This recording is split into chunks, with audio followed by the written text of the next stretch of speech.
Xin chào mọi người nha. Hôm nay mình sẽ đi khám phá chanh dây của chị Lý nha. Hôm nay mình sẽ phun cây tiêu cho nó kia này, thấy không? Đấy, mình phun cho nó. Mình đi làm thuê mọi người ạ. Đi tìm một đồng 2 đồng. Hôm nay mình sẽ khám phá chanh dây của chị Lý nha.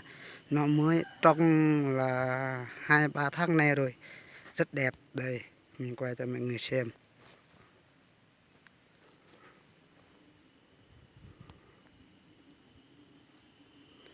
Đấy, đẹp chưa? Thế này nó mới đẹp chứ. Đấy,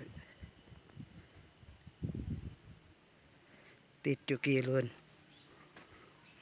Thế cà của chị đấy rất có trái luôn. Nên mình sẽ đi quay nha.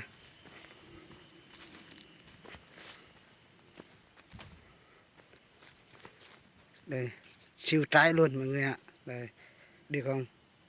Đẹp lắm.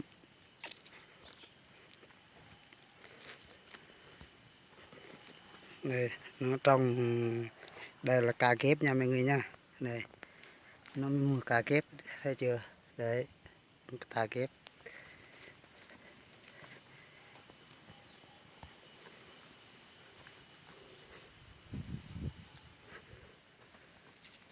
Đây, vườn của chị Ly nha.